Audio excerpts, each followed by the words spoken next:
good afternoon viewers. You're watching News X and I'm Kriti Mehta. We start with a focus on the NTA versus Telegram row. Now, in a significant development concerning digital rights and exam integrity, the Delhi High Court today resumed hearings on a plea filed by the messaging platform Telegram, challenging the central government's temporary ban on the app.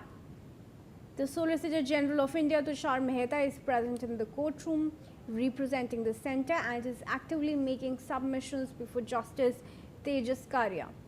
Remember, the Union government imposed a temporary block on Telegram from June 16 to 22nd under Section 69A of the IT Act. This was done ahead of the NEET re-exam on the 21st of June to prevent the circulation of leaked papers and fraudulent content on the platform. Now, the following development is after original NEET exam was leaked, prompting high security measures, including the use of IAF to secure transport of exam materials.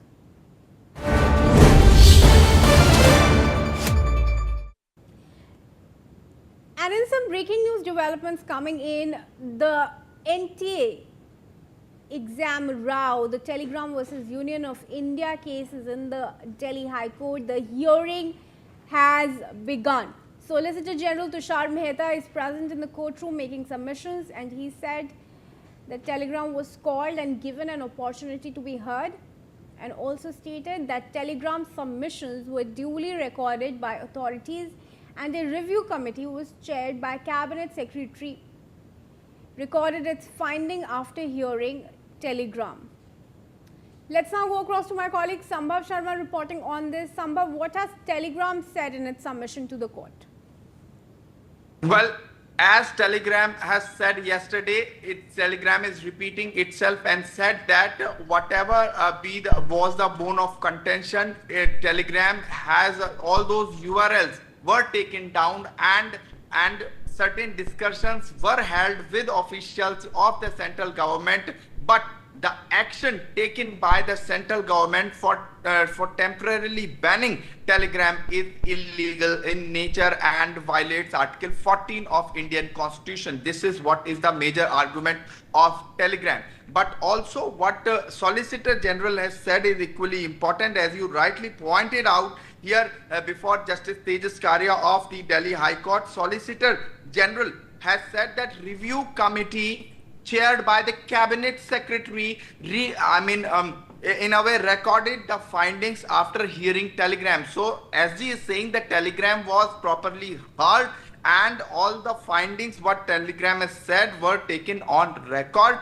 and it is a temporary ban. And as SG has said and in a way defended the center yesterday, as he is trying to defend center and its temporary ban on Telegram today as well. But another important development, because the hearing in the Delhi High Court is going on as we speak before Justice Tejas Karya, and the bench has asked to Telegram, and now it is important, let's focus on the power of Section 69A of the Information Technology Act. Now, Information Technology Act Section 69A gives the Ministry of Electronics and Information Technology certain powers to take down certain posts, and it is a crucial section of the Information Technology Act. Now it is being used bench, the Delhi High Court is asking Telegram, let's focus on this particular power, Section 69A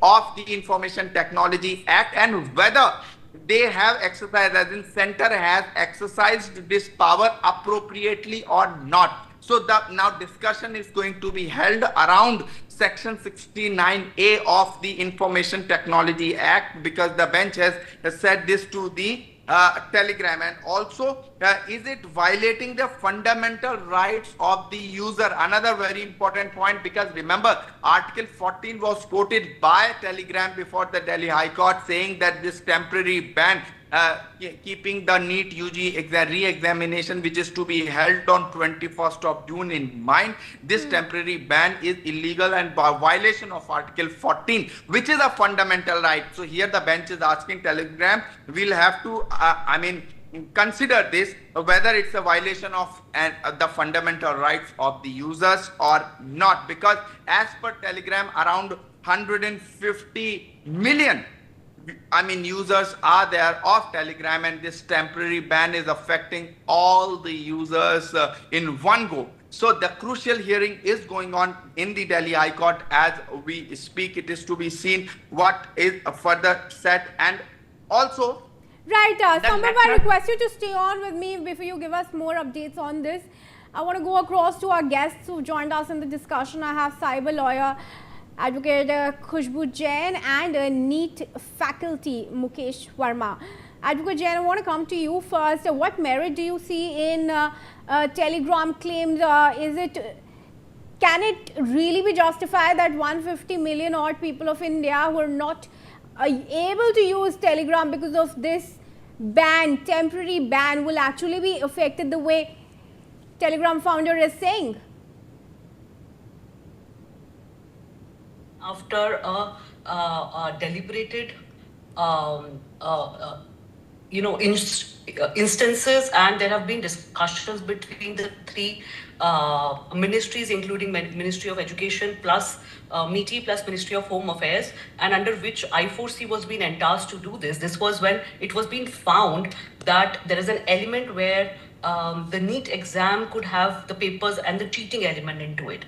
So to make sure that that element is gone away, there have been a temporary suspend. It has not been a permanent suspend. The suspend has been till 30th. So it was a very temporary suspend because there was no other measures or no other mechanisms at that moment to put it across. And an exam, this is a re-examination that was happening. An exam to reconduct, it's a humongous task, plus you're looking at the future of the students, looking at all these criteria in place, and also the way the Telegram works. Had they adjusted or had they coordinated with the ministry, this would have this ban or this suspension, the temporary suspension would have been actually overlooked, or would have been not come in reality had they been in coordination with the ministry or in coordination with the nodal officers to undertake or to understand what's happening and what kind of issues are arising because of that. So I think when you talk about this, and the earlier person who was talking about that, whether when you talk about so many people of India who have fundamental right to freedom of speech and expression, is this justified to take away their right? I think when it comes to national security, when it comes to public order, when it comes to law and order, all these scenarios, these rights are not absolute rights. These rights are the rights can be taken away or can be restricted at a specific scenario with a proper reasoning to it. And I think that's where this action has been taken. And if you look into the IT Act also, Section 69 gives that provision to the nodal agency. They have the power to act it. But then there has to be a reasoning, and I think the due process and the reasoning both has been followed. And I think that's where the discussion is happening in the court right now, where they're talking about whether the reasonability aspect of it and whether due process has been followed or not. Right, Advocate Jain, stay on with me. I want to take some more breaking news updates now.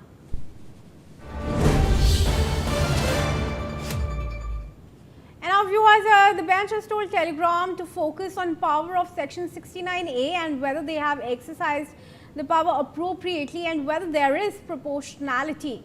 Also, it is violating the fundamental rights of the users or not.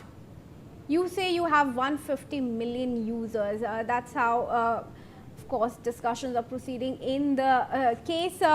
Advocate Jain, I want to come back to you once again and help our viewers explain what this Section 69A of IT Act pertains to that's being invoked. Okay.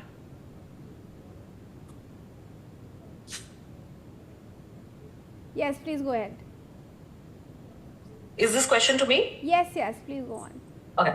So Section 69A is nothing but it's a power being given to the nodal agencies or to the officers that in case of national security, as I said, in case of law and order situation, in case of rights of people being taken away, in all these scenarios, if there is something, the power is with the government to practically put across, restrict any kind of URL or any kind of applications in the Indian jurisdiction. So they have the power to do so, and this power has been exercised not continuously but sparingly. If you look into it, this section has been in a discussion from past few years, that is post-pandemic. Hence, because the number of user base on the internet have increased and the crimes have increased, and we have seen that how notorious apps have been popping up in Indian jurisdiction a lot when it comes to national security, when it comes to even cyber crimes for that matter, or when it comes to indecent representation of women and so on and so forth. The crimes are endless. In all those scenarios where they are not abiding with the Indian laws, or when they are the national security issues, is where the government is acting upon that we can't be held. The way we do the patrolling in the real world, the same way the world of internet also has to have a patrolling in place, and that's what they're doing over there. And if they are being found, so if you'll see there also, they put across to you that you have to abide with it. If they don't abide, then they go on and taking an action after following due process, and with that reasonability aspect that without this there is no other option that is left. That's where they go on either suspending it or completely restricting it, those specific websites, URLs or applications in the Indian jurisdiction, or it can be specific to state or area specific jurisdictions as well. This started, or it became one of the major issues when government banned 69 or 70 odd Chinese apps in India, followed by multiple more orders where those Chinese apps were banned because they were practically stealing data, and they were used for stealing people's data, and also for putting across some or the other way of malwares in Indians, the phones or the laptops or the desktop which were being utilized. Hence, when they were found, these apps were being banned in India. That's where the 69 was being, it came into the light, or it became one of the talking discussion. All right. I want to go across to Mr. Mukesh Verma also now. He's a NEET faculty. Mr. Verma, thank you for joining us to tell us where you teach and how have you seen students being affected, and whether do you think this ban is proportional to the agony that students are facing, and if it is going to help them at all?